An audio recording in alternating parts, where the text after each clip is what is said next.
फसल खराब हुई, चाहे वो बारिश की वजह से, चाहे वो सफेद मक्खी की वजह से, चाहे कहीं ओलावृष्टि की वजह से, चाहे कहीं सेम की वजह से, सरकार तुरंत उसकी स्पेशल गिरदावरी करा करके किसान को 50-50 हजार रुपया पर एकड़ के हिसाब से मुआवजा दे।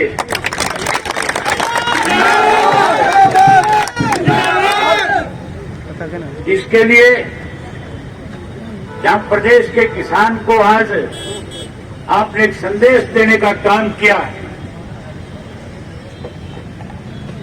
कि हम प्रदेश के किसान के साथ तब तक इस लड़ाई को लड़ने का काम करेंगे जब तक इस देश और प्रदेश के किसान के साथ न्याय नहीं हो जाएगा, जब तक ये काले कानून वापिस ना ले लिए जाएंगे। हम इस लड़ाई में निरंतर किसान के साथ कंधे से कंधा मिला करके उसकी लड़ाई में जो जिम्मेवारी हमें वो देगा उस जिम्मेवारी को निभाने का काम करेंगे। क्योंकि साथियों अभी मुझे फतेहाबाद भी जाना है, वहां पे भी इसी तरह से बड़ी संख्या में किसान इकट्ठा होकर के आज सरकार के इस तानाशाह रवैये के खिलाफ विरोध के लिए इकट्ठे हुए हैं। उनसे जाकर के मिलना है, उनके साथ जाकर के डिप्टी कमिश्नर के माध्यम से केंद्र की सरकार को मेमोरेंडम देना है। इसलिए मैं यहाँ कोई अधिकारी सरकारी खड़ा होगा उससे कहना चाहूंगा कि वो डिप्टी कमिश्नर से जाकर के कहे कि आज सतना जिला के हजारों किसान जो है आपको अपनी भावनाओं से अवगत कराने के लिए आए हैं। केवल आपको इस बात की चेतावनी आपकी सरकार को देने आए हैं या तो हमारी बात पे जल्दी से केंद्र और प्रदेश की सरकार संज्ञान ले, जल्दी से जल्दी किसान के साथ न्याय करे, अन्यथा आने वाले समय में गेहूं की बिजाई के बाद आज जहां हजारों की संख्या में लामबंद है, वे लाखों की संख्या में तब्दील होकर के न केवल हम रास्ते जाम करने का काम करेंगे बल्कि हम इस बात का एहसास प्रदेश की सरकार को कराएंगे। साथियों, आज हम जिस मकसद से आज आए हैं, भाई ये बैनर नीचे करिए, आज आप अपनी व्यक्त करने के लिए आए हैं। मैं डिप्टी कमिश्नर महोदय से कहूंगा कि जो हजारों किसान आज यहाँ पे एकत्रित हुए हैं, ये उन काले कानून जो 3 अध्यादेश पिछले दिनों केंद्र की सरकार ने किसान के ऊपर, किसान की बिना बात सुने इस लॉकडाउन की आड़ में जिस तरह से चोर दरवाजे से लागू करने का काम किया है, हम उसका विरोध करते हैं और आपके माध्यम से देश के प्रधानमंत्री और मुख्यमंत्री को यह ज्ञापन देते हैं कि आप इन हजारों किसानों की भावनाएं उन दोनों प्रधानमंत्री और मुख्यमंत्री तक पहुंचाने का काम करें।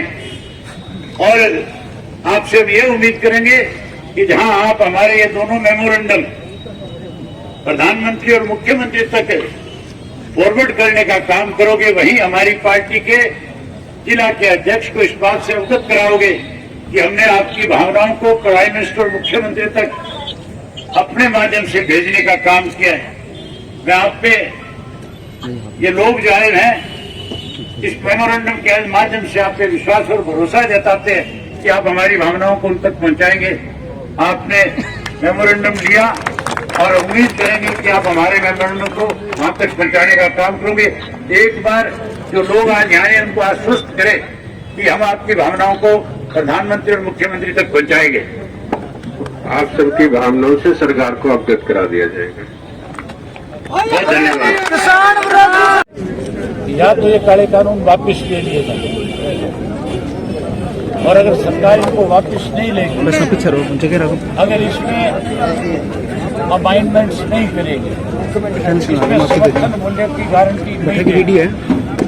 इसमें सीटू के फार्मूले के तहत स्वामीनाथन की रिपोर्ट को लागू नहीं करेगी तो फिर प्रदेश का किसान जो है आज तो केवल मेमोरेंडम दे रहा है। आने वाले समय में ये अपने हकों के लिए किसी भी हद तक कोई भी आर पार की लड़ाई लड़ने पे मजबूर हो जाए। हमें अंधाता कहा जाता है, अगर अंधाता रूठ जाए तो फिर मान करके चलो इस देश की हालत ऐसी हो जाएगी, दुनिया के आगे इस देश को भीख मांगने पे मजबूर होना पड़ जाएगा। अंधाता नहीं चाहता कि हमारा देश किसी के आगे हाथ फैलाए। हम केवल अंधाता नहीं है, हम इस देश के रक्षक हैं। हमारे जो घरों में बच्चे पैदा होते हैं वो देश की सीमाओं की पहरेदारी भी करते हैं। अगर कहीं अंधाता का रुख देश की सेवाओं करने वाले नौजवानों की तरफ, अगर उन्होंने अपने बच्चों से कहा कि आज हमें कोई मार रहा है, कल उसे कोई मारे, इसके लिए तुम घर आ जाओ, तो फिर इस देश के सामने और बड़ा संकट खड़ा हो जाएगा। और हम चाहते नहीं कि इस तरह के फैसले किसान को लेने पड़े, लेकिन अगर ये किसान को मजबूर करेंगे तो फिर किसान किसी हद तक किसी भी तरह के फैसले लेगा। किसान झुका नहीं, किसान ने हमेशा अपनी बात मनवाई, लेकिन कभी किसान ने किसी गलत बात के लिए लड़ाई भी नहीं। वो अपने बच्चों को कैसे इस भूख से बचाया जाए, इस गरीबी से बचाया जाए, कैसे उसकी जो धरती माँ है उसके ऊपर बड़े लोग काबिज ना हो, उसको कैसे बचाया जाए, इसके लिए आज सड़क पे है। तो हम उम्मीद करेंगे कि आज जो हजारों किसानों की भावनाएं हैं उससे सरकार को समझ में आएगी। आज किसान संगठन किस दिशा में एकत्रित हुए हैं, वो घेराव कर रहे हैं। हमने सबसे पहले जब तक किसी किसान संगठन ने कोई लड़ाई नहीं शुरू करी थी, हमने उससे पहले ही इस बात का विरोध किया था और हमने खुल के कहा कि किसान संगठन देश का जो बैठ करके फैसला लेगा, इंडियन नेशनल लोकदल पार्टी पूर्ण रूप से उसके साथ थी। राहुल गांधी भी आ रहे हैं किसान यात्रा के दौरान। राहुल गांधी हमारे प्रदेश में आए, किसान के लिए लड़े, हमें खुशी है। लेकिन हरियाणा प्रदेश के किसान के साथ कांग्रेस की सरकार ने पंजाब के बड़ा अन्याय कर रखा है। हमारा SYL का पानी जो है, राहुल गांधी आकर के हरियाणा के किसान के बीच में खड़ा होकर के कहे कि हम किसान को जहाँ इस प्रदेश के अंदर सरकार के गलत फैसले, सरकार के गलत कानून कायदों की वजह से एक मार पड़ रही है, वहीं हमें पंजाब पानी ना देकर हमें बंजर करने पे मजबूर कर रहे हैं। इसलिए अगर सही मायने में राहुल गांधी किसान का हित है तो फिर धरती के अंदर, हरियाणा की धरती में कदम रखते उसको ये बात कहनी चाहिए कि पंजाब में मेरी पार्टी की सरकार है, मैं हरियाणा और पंजाब के किसान के साथ भेदभाव ना हो, इसके लिए पंजाब की सरकार से